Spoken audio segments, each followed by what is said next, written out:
अमेरिकी सदर Donald Trump का कहना है कि ईरान एटमी हथियार नहीं रख सकता और हमने इनको न्यूक्लियर प्रोग्राम तबाह कर दिया है। हमारे हमले के बाद ईरान का एटमी प्रोग्राम कई साल पीछे चला गया है। हम अगले हफ्ते ईरान के साथ किसी मुआहदे पर पहुंच सकते हैं। यूक्रेन और रूस के दरमियान जंग खत्म करना बहुत मुश्किल काम है। पुतिन एक मुश्किल इंसान है, जबकि सदर ज़ेलेंस्की पर भी मुझे तहफ़्फ़ुज़ात हैं। ये जंग 12 दिन में ख़त्म नहीं हो सकती। मेरे दौरे हुकूमत में पाक भारत कशीदगी ख़त्म कराना सबसे बड़ा कारनामा है। पाक भारत जंग के तनाज़ुर में सदर ट्रंप का कहना था कि पाक भारत जंग सबसे अहम मसला था। बड़ी कामयाबी पाक भारत जंग रुकवाना है। मेरी मुलाकात पाकिस्तान के फील्ड मार्शल सैयद आसिम मुनीर से हुई। फील्ड मार्शल सैयद आसिम मुनीर मेरे दफ्तर में तशरीफ़ लाए। वो मेरे बहुत अच्छे दोस्त हैं, एक सच्चे शरीफ आदमी हैं। मैंने तिजारत और आगे बढ़ने की बात की तो फील्ड मार्शल का जवाब मुस्बत था। पाक भारत कशीदगी को तिजारती डील के इवज़ ख़त्म कराया। वो नेटो सरबराही इजलास में खिताब कर रहे थे। ईरान पर अमरीकी हमलों से जौहरी तनसीबात तबाह नहीं हुई। अमरीकी मीडिया का दावा, खुफिया मालूमात के मुताबिक अमरीकी हमलों से बुनियादी मवाद तबाह नहीं हुआ। जबकि आपको ये भी बताएं कि जौहरी तवानाई का बुनियादी ढांचा ताहाल मौजूद है। अमरीकी हमलों से ईरानी जौहरी प्रोग्राम सिर्फ चंद महीनों के लिए पीछे हो गया है। CNN की ईरान की जौहरी तनसीबात पर अमरीकी हमलों से मुतालिक रिपोर्ट, अमरीकी वज़ीर दिफा ने अमरीकी मीडिया रिपोर्ट को मुस्तरद कर दिया। बमबारी से ईरानी एटमी प्रोग्राम मुकम्मल तबाह कर दिया। मिसाइलों ने हर हदफ को दुरुस्त निशाना बनाया। मिशन कामयाब रहा। ये दावा सामने आया है कि बमबारी को तबाहकुन ना कहने वाले सदर ट्रंप की कामयाबी के खिलाफ नहीं। अक़वाम मुत्तहिदा में अमरीकी मंदूब ने कहा, अमरीकी हमलों ने ईरान की एटम बम बनाने की सलाहियत को कम कर दिया। अमेरिकी सदर डोनाल्ड ट्रंप कहते हैं कि अमेरिकी फ़ौज का शुमार दुनिया की बेहतरीन अफवाज में होता है। हमारे पायलट की तारीफ करने के बजाय फेक न्यूज़ पर बातें हो रही हैं। CNN झूठी खबरों से दूसरों का वक्त बर्बाद करता है। न्यूयॉर्क टाइम्स और CNN को अब कोई नहीं पूछता। हमने ईरान पर हमला पूरी शिद्दत से किया था। ईरानी एटमी तनसीबात पर अमेरिकी आबदोजों से मिसाइल दागे गए। वो नेटो सरबराही इजलास में खिताब कर रहे थे।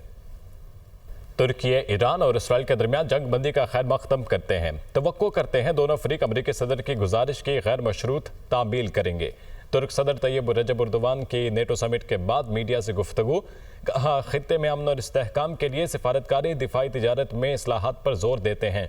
इसराइल के हमलों ने गजा में इंसानी अलमियत और तबाही में तब्दील कर दिया। गजा में कोई सिहोनी इक़दामात को कोई भी ज़मीर रखने वाला शख्स नज़रअंदाज नहीं कर सकता। तुर्क सदर का मजीद कहना था कि बरतानिया और जर्मनी से यूरो फाइटर टाइफोन तैयारों पर गुफ्तगू हुई। सदर ट्रंप से F-35 तैयारों की मुमकिन खरीदारी पर भी बातचीत हुई। अपनी दिफाई सलाहियत को बेहतर बनाने के लिए तमाम रास्ते खुले रखे हुए हैं। अमरीकी और इसराइली हमलों के जवाब में ईरानी मिसाइल हमलों ने दुश्मन को जंगबंदी पर मजबूर किया। ईरान के वज़ीर ख़ारजा अब्बास अराग़ची ने एक इंटरव्यू में कहा कि खैबर शिकन मिसाइल हमले के बाद दुश्मनों ने पसपाई इख्तियार की और सफारती ज़राए से जंगबंदी की दरख्वास्त की। कतर में अमरीकी फ़ौजी अड्डे पर हमला दिफाई इक़दाम था। हमला कतर की खुद मुख्तारी के खिलाफ नहीं था। कतर में अमरीकी फ़ौजी अड्डे पर हमले से पहले और बाद में अमरीका ने कशीदगी रोकने के पैगामात भेजे। हमने अमरीका पर वाज़े किया कि जब तक हमले जारी हैं अमरीका से मुज़ाकरात नहीं होंगे। अब्बास अराग़ची ने कहा कि ईरान अपने जौहरी प्रोग्राम को हर सूरत जारी रखेगा।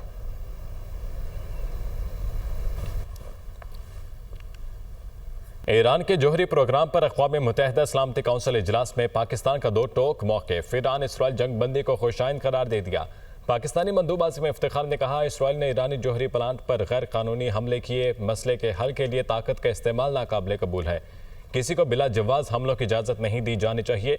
ईरान की इलाक़ाई और कौमी सलामती का एहतराम किया जाए। मसाइल के हल के लिए बातचीत ज़रूरी है। Welcome back. ब्रेक के बाद आपको बताएं कि जनूबी वज़ीरिस्तान में ख्वारिज के खिलाफ ऑपरेशन के दौरान शहीद होने वाले मेजर मोइस की नमाज जनाजा अदा कर दी गई। नमाज जनाजा में फील्ड मार्शल सैयद आसिम मुनीर, वज़ीर दाखिला और आला अस्करी और सिविल हुकाम ने शिरकत की। इस्लामाबाद से रिपोर्ट देखिए। मेजर सैयद मोइज़ अब्बास शाख शहीद की नमाज जनाजा चकलाला गैरिजन रावलपिंडी में अदा।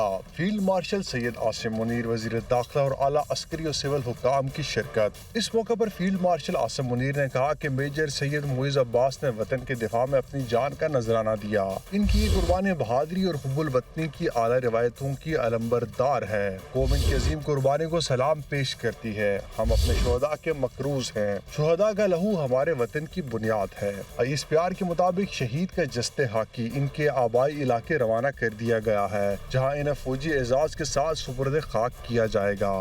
वज़ीर आला बलोचिस्तान सरफराज बुगटी का कहना है कि बलोचिस्तान के लोगों को दहशतगर्दों के रहम करम पर नहीं छोड़ेंगे, चाहे इनकी जान चली जाए। बलोचिस्तान असम्बली से खिताब करते हुए कहा, बलोचिस्तान में लाहासिल जंग है जिसके खिलाफ खड़ा रहूंगा। सूबे में बदअमनी बर्दाश्त नहीं करेंगे, सड़कें बंद नहीं होने देंगे, किसी सूरत खामोश नहीं रहूंगा, दहशतगर्दों को चैलेंज करता रहूंगा। हमारे अहदाफ गुड गवर्नेंस और अमन व अमान है। गवर्नेंस मौजूद है, इसमें बेहतरी लाई जाएगी। सूबे की तरक्की और खुशहाली हमारी तरजीह है।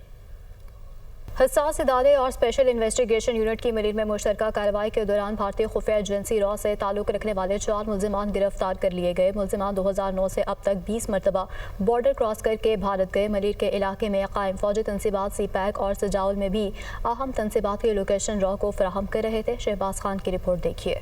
खुफिया एजेंसी रॉ के 4 एजेंट्स गिरफ्तार। हसास इदारे और CIA पुलिस के स्पेशल इन्वेस्टिगेशन यूनिट ने मलीर कायदाबाद में कार्रवाई करते हुए पाकिस्तान दुश्मन भारतीय खुफिया एजेंसी रॉ के लिए जासूसी करने वाले 4 मुल्जिमान को धर लिया। मुल्जिमान की शनाख्त मोहम्मद खान बरियो, जमीन मल्ला, अख्तर थीम और गुलाम कादिर उर्फ आकाश के नाम से हुई। गिरफ्तार रॉ एजेंट से हैंड ग्रेनेड, असला और गाड़ी भी बरामद हुई। SSP SIU शोएब मेमन ने प्रेस कॉन्फ्रेंस करते हुए बताया कि मुल्जिमान हसास मकामात, अहम तनसीबात की तस्वीर और वीडियोस जियो टैगिंग करके भारतीय एजेंसी रॉ को फराहम कर रहे थे।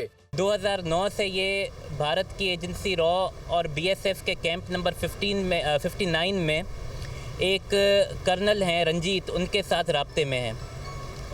वहाँ पर जाकर हमारे हसास इंस्टॉलेशंस की तस्वीर देना, इंफॉर्मेशन देना, हमारी डिप्लॉयमेंट की जो फ़ौजी तनसीबात है या नीम फ़ौजी तनसीबात है उनकी डिप्लॉयमेंट की जो स्टैटिस्टिक्स हैं, फिगर्स हैं, तस्वीर हैं, जियो टैग लोकेशंस हैं, वो उनको प्रोवाइड कर रहा था 2009 से।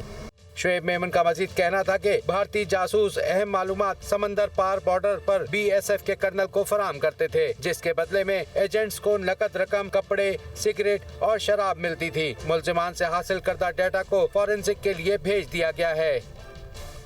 वज़ीर-ए-आज़म शहबाज शरीफ के मुशीर क़ौमी सलामती लेफ्टिनेंट जनरल मोहम्मद आसिम मलिक ने चीन का दौरा किया है। मुशीर क़ौमी सलामती की चीनी क़यादत के साथ मुलाकातों में सिक्योरिटी ताउन बढ़ाने पर इतफाक किया गया। तफसील इस रिपोर्ट में। मुशीर कौमी सलामती लेफ्टिनेंट जनरल आसिम मलिक का दौरा चीन। शंघाई ताउन तंजीम की सलामती कौंसिल के सेक्रेटरीज के इजलास में शिरकत। मुशीर कौमी सलामती ने इजलास में आलमी सूरत हाल और अमन सलामती के लिए पाकिस्तान के मौक़िफ़ का इआदा किया। लेफ्टिनेंट जनरल आसिम मलिक ने दौरा चीन के दौरान चीनी क़यादत से भी मुलाकातें की और पाकिस्तान की जानिब से पुरअमन हमसायगी का पैगाम पहुँचाया। चीनी क़यादत के साथ मुलाकातों में सिक्योरिटी ताउन बढ़ाने पर भी इत्तफाक किया गया। वज़ीर-ए-आज़म का बिजली शोबे की जारी इस्लाहात पर जायजा इजलास। अवामी रिलीफ और सनतों को बिला तातुल बिजली की फ्राहमी अवलीन तरजीहात में शामिल है। बिजली की तकसीम कार कंपनीज की निजकारी के अमल को तेज़ किया जाए। वज़ीर-ए-आज़म की स्मार्ट मीटर्स की तनसीब मुकम्मल करके जल्द रिपोर्ट पेश करने की हिदायत। इलेक्ट्रिक व्हीकल चार्जिंग स्टेशन के क़याम के अमल को तेज़ करने की भी हिदायत जारी। वज़ीर ख़जाना मोहम्मद औरंगज़ेब ने कहा है कि वो दिन गए जब वज़ीर-ए-आज़म हेलीकॉप्टर में आते जाते थे। नए माली साल के बजट में अवाम के लिए आसानियाँ पैदा की गई हैं। ज़र मुबादला ज़ख़ाइन में नुमाया बेहतरी आई है। पॉलिसी रेट अफराद ज़र की शरह में कमी आई। FBR की ट्रांसफॉर्मेशन हो रही है। रेटिंग एजेंसीज ने पाकिस्तान की रेटिंग बेहतर करार दी है। फेडरल बोर्ड ऑफ रेवेन्यू में इस्लाहात जारी हैं। बदअनवानियों को कम करने के लिए डिजिटलाइजेशन की जानिब बढ़ रहे हैं।